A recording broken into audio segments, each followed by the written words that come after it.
li xew ça traduit un peu le niveau du débat au Sénégal. Effectivement. C'est pour te dire man de bu ma bokkoon Pastef la Ousmane defi pourtant ak am solo nag. Mais pour te dire que. Tu parles de la journée de clôture des Daara. Ousmane journée assise nationale des Daara. clôture bu mu doon clôturer. Bassirou Diomaye Faye la mu demoon lépp dafa am solo. Effectivement. Mais malheureusement. Bon, tu vois, parce que niveau bi aussi foofu la toll moo tax ils sont plus dans les sonkorisés des sonkorisés malheureusement. Moi j'aurais pu faire focus sur li Ousmane defi woon. On parle de quoi les assises des Daara. Soxna si est-ce que xam nga mbirum Daara au Sénégal bokk na ci lu gën a sonal suñu gouvernants yi. Mais effectivement. Tu sais pourquoi? En fait là-bas il y a ce qu'on appelle la transmission du savoir. Je ne dirais même pas du savoir mais dañ lay jàngal liir beeg jàngal la nooy nafaree jàngal la alxuraan jàngal la xam-xam d'accord mais le gars quand il sort il n'a pas de métier. ñiy jàng Daara ñoo nekk fii di raxas oto ñooy les vendeurs à la sauvette. ñoom ñooy nekk dans les petits métiers. te or tey war nañ xalaat Daara yi comment faire d'abord pour les moderniser. xale bi nga xam ne du yem ci njàngum alxuraan dina jàng français jàng anglais jàng ainsi de suite bu génnee mu mën a am au moins sax ci lu mu mën a jàpp mais fii boo nekkee jàngee Daara boo génnee lan ngay def sëriñu tariyaax nga mbaa yaa ngi ubbi alxuraan di jàngale. mais est-ce que. raar nga ciy gis ñu nekk sax ay entrepreneurs ñoo xamante ni kii nañ comment on va nañ nañuy def pour. Cette masse de la population bi nga xam ne day bàyyeekoo parce que les Daara produisent beaucoup mais en fin de compte amuñu métier lu dul bu dul sëriñu tariya ñi ngi nekk ci jàngaleem alxuraan wala ils sont là ñoom ñooy li ma lay wax li sànq ci petit métier. Comment faire pour que tey jii nii loolu du nekk bombe boo xamante ne nii day dal suñu kaw gouvernants yi les collèges de métier pourquoi mun ñu leen orienter foofu mu mën a nekk menuisier mu mën a nekk soudeur. mu mën a nekk ainsi de suite au moins il a une qualification il a un métier. léegi nag loolu mais loolu dafa am solo soxna si parce que boo xalaatut ëllëg gone gi nga xam ne mi ngi jàng alxuraan mais après day ñëw dalaat sa kaw encore il va dire oui état bi ñoo ma war a dimbali ñoo ma war a accompagner nangam ak nangam fekk na ne malheureusement transition ba waroon a am suñu gouvernants yi duñ ko bàyyee xel.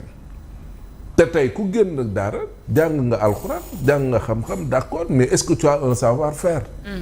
parce que loolu moom mooy wax ci nit ki mën a mën dara mën ci daan doole mën ci dund mais ñëpp mun ñu doon sëriñu tariix sëriñ di jàngale Daara ñii mënuñu nekk sëriñ yoo xamante ne nii mu ngi noonu ñii di woote loo xamante ne nii après moo tax nga gis ci yeneen yu ciy làmboo ak di ci booloo. mais tey. Comment faire pour que Daara yi nga xam ne ñii fi comment les moderniser d'abord ñu reconnaître leen ñu mën a nekk ci conditions yu baax am accompagnement état di produire ay citoyens modèles bu ñu génnee foofu noonu au moins ñu mën a am la chance de pouvoir réussir comme koo xam ne école française la génnee. Comment faire pour que ñi nga xamante ne nii sax même si ce sont les Daara yi nga xamante ne nii yu yàgg yi la. nan la ñuy def pour que ces jeunes là ñu mën a am au moins une qualification. Pourtant defuñu ci focus ils sont plus dans les sonkorisations et autres ay futilités à la limite. Alors de l'autre côté qu'est-ce qui se passe il y a ce qu'on appelle la semaine nationale de la jeunesse. mu am solo loolu. pourquoi mu am solo parce que day ay bés yoo xamante ni dañ ko jagleel ndaw ñi xale yi fa nañuy tase bàyyeekoo ci dëkkaan yu nekk ci biir Sénégal yëpp. di fa xeltu jaayantu fa xam-xam et puis nekk même ci li nga xam ne moo jëm ci wàllum sport culture ak nangam ak nangam. mais loolu soxna si dafa am solo. bu baax mais ay bés la yoo xamante ne nii gouvernement du Sénégal daf ci war a xalaat ak weccoog ndaw ñi ak xool nan lay mën a def pour ñoŋal seen ëllëg. waa soxna si loolu amul solo. léegi nag tey jii nii. on a une jeunesse boo xamante ne nii muy ci daara yi muy ci école beeg nangam ak nangam mais dañoo am jeunesse boo xamante ne nii apparemment aux yeux de nos gouvernants et aux yeux du monde mooy c'est comme si c'est une fatalité en réalité.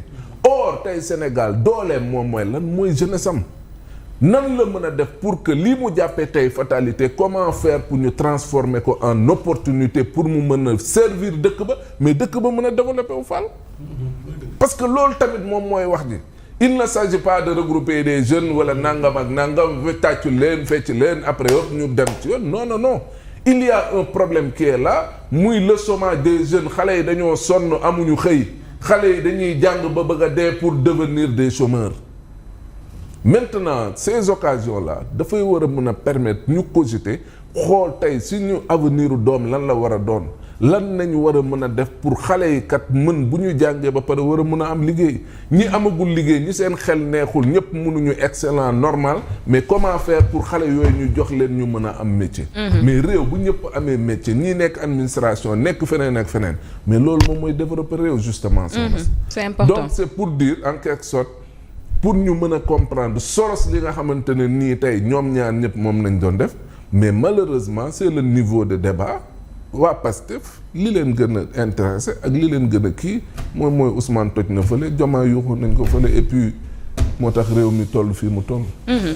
Et c'est vraiment très très très dommage que comme ni ko Mamadou waxee ñu xëy te xëy na focus ci lii alors que effectivement il y avait d'autres choses plus importantes ça a même noyé le discours du président de la République fële ca kanamu ndaw ña njaga parce que déggoo kenn koo xamante ne ni wax na la ni président lii ak lii ak lii la fa wax xanaa nga dem yow nga déglul ko sa bopp alors que ça devrait vraiment être le cas on avance avec l'emprunt de 426 milliards Feuz Takku Wallu ñu ngi exiger ab enquête de commission d'enquête plutôt wax nañu ni daal dañu bëgg xoolaat contrat yi nga xamante ne ni moo am ak créanciers yi ñu ngi mettre itam en garde contre la mise en gage des hydrocarbures.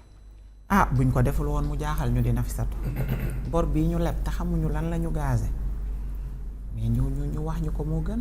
ñu def ci enquête parlementaire Sénégal yi xam exactement ak tamit enquête parlementaire yi tamit vraiment ñu ngi encourager groupe parlementaire Takku Wallu mais tamit xaalis bi ñuy leb muy dugg ci réew mi fan la ñu koy dugal tamit Sénégalais yi bëgg nañ tam vraiment xam ko parce que ñu ngi leb dëkk bi di gën a metti ñu ngi leb mbir yi di gën a tar ñu ngi leb secteurs yi di gën a yëngatu di gën a mer di gën a nu ñu koy waxee mouvement d'humeur yi di juddoo fu ne xaalis yi ñuy leb fan lañ koy dugal ndax dañ ciy régler li nga xamante ne moom mooy seen engagement yi ñu defoon ak signature accord yi ñu signé woon ak les enseignants ngir peut-être wàññi li nga xamante ne moom mooy débrayage et grève yi ndax loolu fa lañ koy yóbbu ndax secteur transport bi nga xam ne démb ba tey ñu ngi grève ñu ngi dinañu fexe lijjanti li nga xamante ne moom mooy seen ay jafe-jafe ndax secteur de la santé ànd gësëm merci ka laa doon ñëw nii ànd gësëm bi nga xamante ne ñoom tamit daanaka ñu ngi ci seen énième plan d'action tous les jours à 15h dañuy grève voilà est-ce que ñu ngi prévoir peut-être wala jot nañ ko def wala jotaguñ ko def et je pense que bu ñu ko defoon